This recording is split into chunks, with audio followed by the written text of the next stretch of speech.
Hello, fellow Movie Crusaders, and welcome to another episode. As today we're going to be reviewing a film that has had a lot of buzz around it recently, and that is Nick Cage's Willy's Wonderland. Now, for people who don't know what Willy's Wonderland is, the best way I can describe it is if anyone has ever heard of the video game, I think it's Five Nights at Freddy's or something like that. I've personally never played the game personally, but it's a very popular game. I want to say it's Five Nights at Freddy's. Basically, it's about this film where Nick Cage is a quiet drifter who is basically tricked into a janitorial job at this now condemned kind of like a Chuck E. Cheese location called Willy's Wonderland. And throughout the night, each of these 8 animatronics come to life and try to kill him. Thus, also, a group of teenagers come in to the condemned restaurant, and it's basically an all-out night battle between Nick Cage and these teenagers against these 8 killer animatronics, and basically seeing who can survive through the night. That's basically the general plot of Willy's Wonderland. And I will admit, Nick Cage. I mean, I love Nick Cage. I'm not gonna bash on Nick Cage, but Nick Cage does a lot of crazy movies, and more times than not, they're usually like straight to video on demand or they're just like, DVD movies, nothing that you really have to waste your time on or anything like that.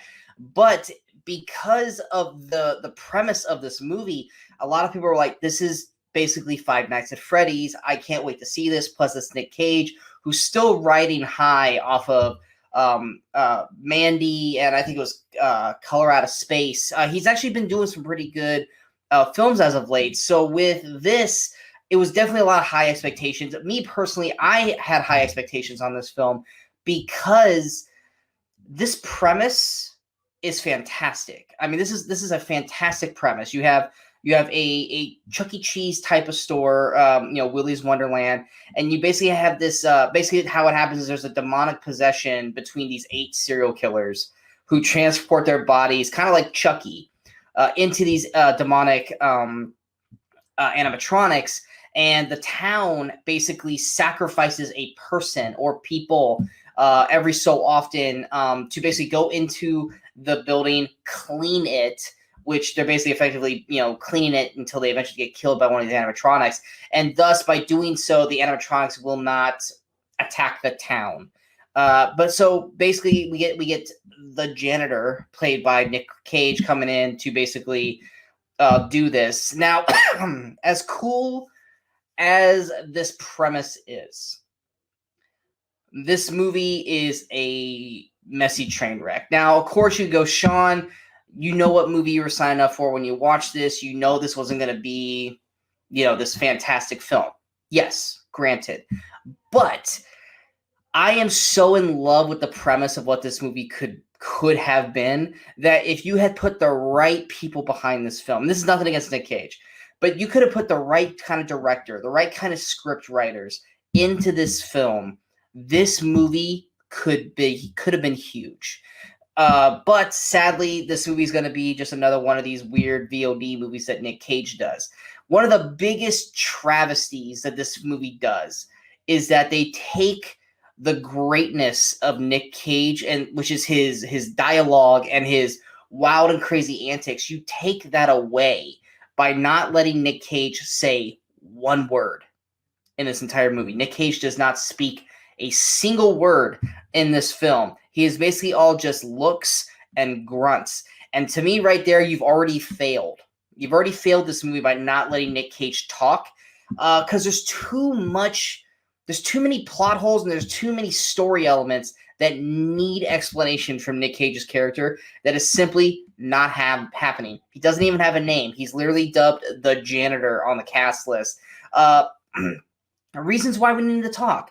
One, he seems to be totally on the level and totally cool with these animatronics coming to life. He is never startled. He's never shocked. He is never freaked out that these random animatronics are coming to life. He just accepts it and kills them without limits. Throughout the movie, he's got a watch that sets off an alarm that makes him have to drink. I'm assuming it's an energy drink, or it could just be soda, that he will literally drop everything, including fighting a monster, to go drink this soda, does he have a calorie intake? Does he need to have so much caffeine to survive? It's not explained at all in this movie. He's also really, really obsessed with playing this one pinball game throughout the movie, also never explained. But I digress. While Nick Cage does not get to speak a single word in this film, Nick Cage is great in the movie. I mean, he's basically just kind of standing around giving looks and then destroying animatronics. I mean, for Nick Cage, that's perfect.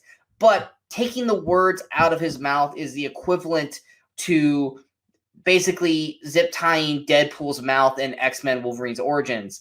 It's you need Nick Cage's voice. You need Nick Cage's spazzing out. And frankly, Nick Cage is way too cool in this movie for what is happening around him to just not be able to say anything. Then you bring in the rest of the cast.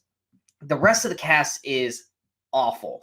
The only two names of any relevance that I recognize, you have Emily Tosta. She was on Mayans, which is like the Sons of Anarchy spinoff. She plays Liv, which I guess is like the secondary main character.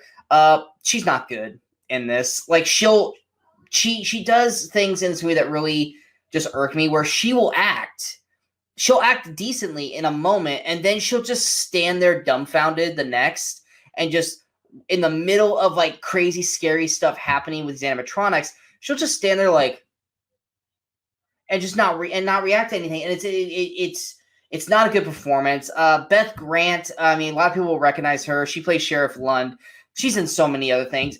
I don't think she's a great actress personally, but I mean, in this, she's kind of just doing her normal character that she plays in everything for the most part. I mean, she's a pretty one-note actor.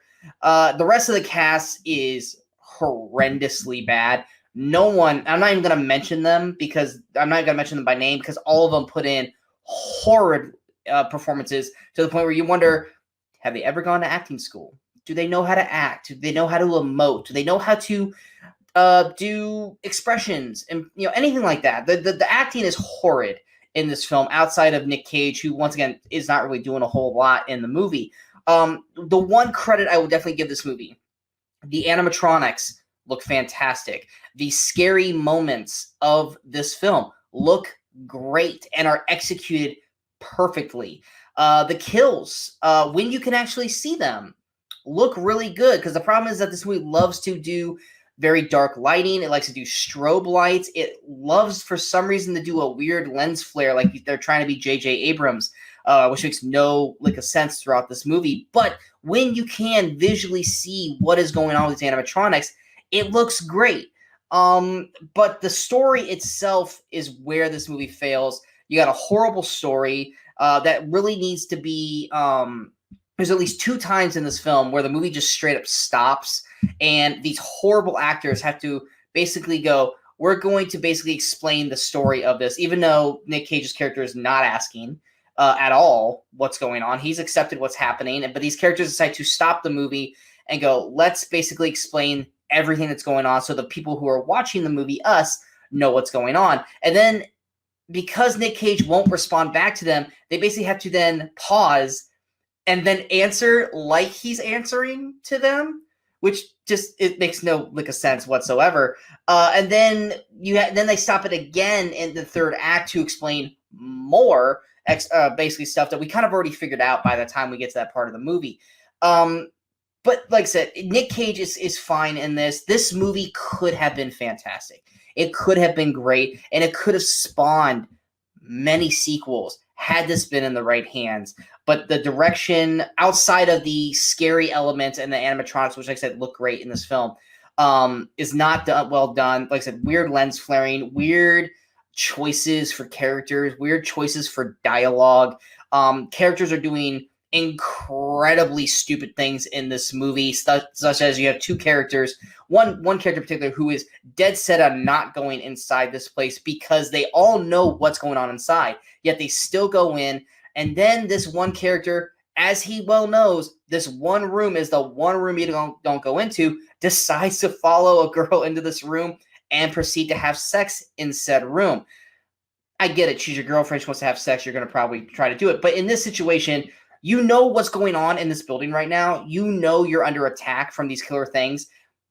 you don't stop and have sex. Yeah, that's horror movie 101. And this character seemed to be like the smart one out of the group, the one that basically realizes everything's going on and decides, I'm not doing this. I'm not being a part of this. Yet he does the dumbest possible thing you could possibly do in the movie. And it's like I say, it's bad writing. It's incredibly bad writing. So Willy's Wonderland, like I said, it's, if you go in with, hey, it's a Nick Cage movie where he's going around and beating the crap out of animatronics, and that's all you need to know, and that's all you're going to get, then you're probably going to enjoy it for the most part. It's not, like I said, when Nick Cage is doing what Nick Cage does, it works. When the animatronics are working and the animatronics are like killing and doing all that stuff, it works. But the bad acting from everyone else involved and the bad story is what really holds this movie down from being something of a cult classic to something that could spawn multiple films. So going to my overall score, I'm going to give Willy's Wonderland a 40%, which is a D grade. It is something that I was really, really excited to see. It was something that I was hoping could spawn into a franchise, but the horrible directing and acting and just choices that characters and the director makes in terms of shooting this film really do a disservice to Nick Cage's janitor character who doesn't utter a word, and the animatronics, which really are the selling point of this movie. So 40% for Willy's Wonderland. I hope you guys enjoyed this review. If you guys did, go ahead and hit that like button. If you guys feel like this review is worth sharing, go ahead and hit that share button. But most importantly, don't forget to hit the subscribe button to the channel so you guys stay up to date with all the latest videos that pop up on Sean's Movie Crusades. And of course, don't forget to follow us on all the social media outlets you see below. Coming up next, we have a review for Judas and the Black Messiah, which is a heavy, heavy Oscar favorite. So be on the lookout for that. And until next time, in case I don't see you, good morning, good afternoon, and good night, Movie Crusaders. You're still here? It's over. Go home.